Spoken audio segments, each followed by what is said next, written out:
Alors, bonjour les CE2, donc aujourd'hui on va faire une nouvelle leçon de géométrie. On va travailler sur la symétrie. Alors on va partir d'une petite expérience avec de la peinture. Donc je vais faire une tache.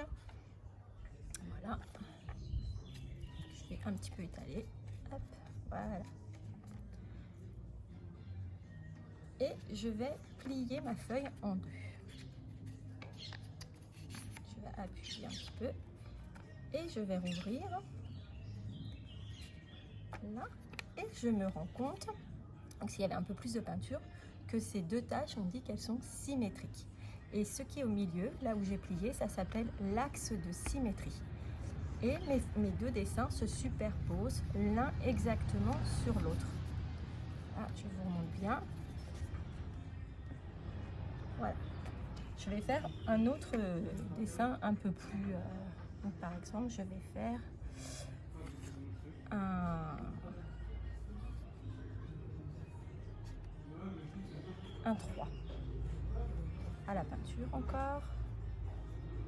Voilà. Et je vais faire la même expérience. Je vais plier au milieu, là du coup, et normalement je retrouve la même chose. Voilà. Alors ce que ça doit vous dire, vous devez vous dire dans votre tête, c'est que c'est la même chose mais à l'envers, exactement, puisque regardez, tout se superpose. Voilà. Ce n'est pas une reproduction à l'identique sur quadrillage. Là c'est vraiment la symétrie. Donc je vous en ai préparé un. Et ici, normalement, vous devez constater que ce ne sont pas deux figures qui sont symétriques, puisque normalement, si je plie, alors, je ne sais pas si vous voyez bien, mais ça ne se superpose pas exactement l'un sur l'autre. Donc ce dessin n'est pas symétrique. Et comme je vous ai dit tout à l'heure, ceci s'appelle un axe de symétrie. Dans la vie quotidienne, on a plein d'objets qui vont avoir un axe de symétrie. Donc moi, je vous en ai trouvé quelques-uns. Alors, par exemple, des lunettes de soleil, ou des lunettes. Donc, si je mets au milieu, ici, j'ai mon axe de symétrie. J'ai trouvé aussi dans mon placard ceci et l'axe de symétrie. Donc, si je plie dans ce sens-là, bah non, c'est pas du tout bon. Par contre, si je plie comme ceci, donc ici au milieu, c'est mon axe de symétrie et j'ai les mêmes choses des deux côtés. C'est en fait comme nous, l'être humain. Je vous ai pris également un pot de confiture avec de la colle dedans et l'axe de symétrie, il y en a un, il est ici. Voilà, donc il faut s'imaginer sur les objets puisqu'on ne peut pas plier les objets.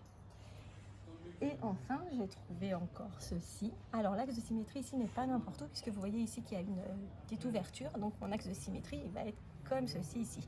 Il ne peut pas être là puisque là j'ai un creux et si je plie dans l'autre sens, je ne peux pas puisque c'est gonflé, mais je n'ai pas le creux ici. Donc l'axe de symétrie passe bien au milieu là. Enfin, parce que c'est tendance en ce moment, un masque qui a un axe de symétrie, donc là, mais il y a aussi un axe de symétrie dans l'autre sens, ici.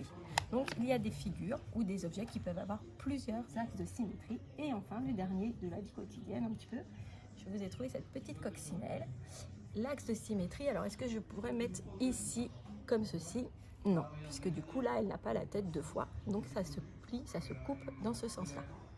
Donc la coccinelle ici a un axe de symétrie et en plus il y a exactement le même nombre de petits points noirs. Maintenant je vais passer à des petites figures. Donc je me suis dit on va prendre un rectangle et je vais plier pour voir si le rectangle a un ou plusieurs axes de symétrie. Je le plie dans le sens de la hauteur et effectivement je suis bien bord à bord. Donc ici déjà sur le rectangle il y a un axe de symétrie. Je vais voir dans l'autre sens. Je suis également bord à bord, donc ça marche. Donc le rectangle, il a deux axes de symétrie, un dans ce sens, un dans ce sens, et il passe bien au milieu. Si j'essaye avec les diagonales, eh bien non, ça ne marche pas, vous voyez que ça déborde, donc la diagonale n'est pas un axe de symétrie.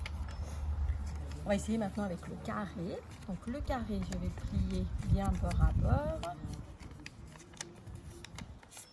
Ça marche. Donc il y a un axe de symétrie ici. Je vais essayer dans l'autre sens. Il y a également un axe de symétrie ici. Donc pour l'instant, on a deux axes de symétrie. Maintenant, je vais essayer avec les diagonales. Et regardez, pour le carré, ça fonctionne. Donc ça veut dire que les deux diagonales sont aussi des axes de symétrie. Donc mon carré, en tout, on va les compter ensemble. Il a normalement, je ne sais pas si on voit bien, 4 axes de symétrie. 1, 2, 3 et 4. le dernier, on va essayer avec ce triangle. On a déjà travaillé les triangles. Ce triangle a deux côtés égaux, donc si vous vous souvenez bien, on appelle ça un triangle isocèle.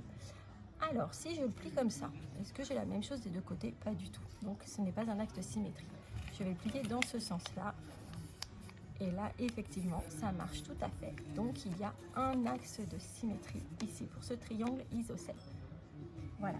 Alors, j'espère que vous avez bien compris. J'espère que vous allez pouvoir trouver à la maison des objets du quotidien qui ont des axes de symétrie et que vous allez faire facilement le fichier, les pages que je vous ai données parce qu'elles sont super faciles par rapport à cette leçon. Voilà, gros bisous les CE2.